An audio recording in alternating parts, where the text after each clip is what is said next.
Yesterday afternoon, I took a walk in Central Park. I found myself weeping for our country and also for a friend. The friend, Irene, worked with us Paulist for 40 years at the Catholic Information Center in Grand Rapids. She was a woman of wisdom and smiles and laughter. She had a profound love of those left out in our society. And Irene was so important in carrying out our Paulist mission in Western Michigan. Our pastor there, Father Rene, wrote that when he and Irene's husband received the news that Irene had died from COVID, both the doctor and the nurse wept with them. The nurse said, "It's been so hard for so many months. My heart breaks for you, for families experiencing such pain." These are days to cry for the world. I wept yesterday for our country as a mob, incited by our president, stormed the Capitol building, an assault on American democracy.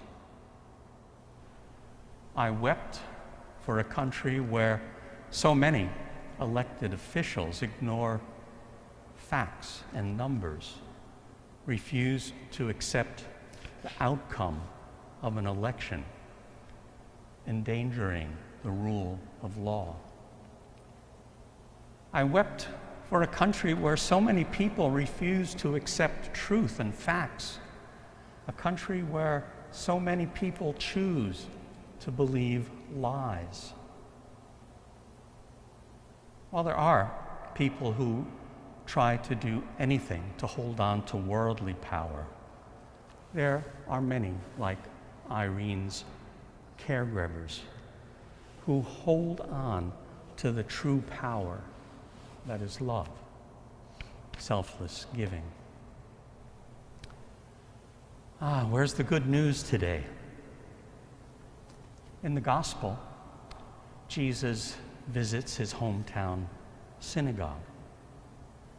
He chooses the passage from the prophet Isaiah, chapter 61. It summed up for him who he is and what his mission is. The Spirit of the Lord is upon me. The Spirit of the Lord, the breath of God. This was what seized and animated Jesus. And on the night of the resurrection, Jesus breathed this same Spirit of God on his disciples. That includes us. He gives to us this Spirit. And animated by the Spirit of God, what does Jesus do?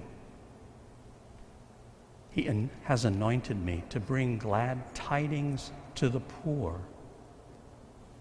The lowly hear this.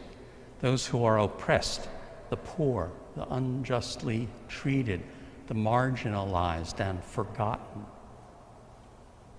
So what are the glad tidings? God's love is more powerful than the power of this world. This selection from the prophet, I think, is a good checkup for ourselves and for our country. Are we on board with the mission of Jesus? The Spirit of the Lord is upon me because he has anointed me to bring glad tidings to the poor.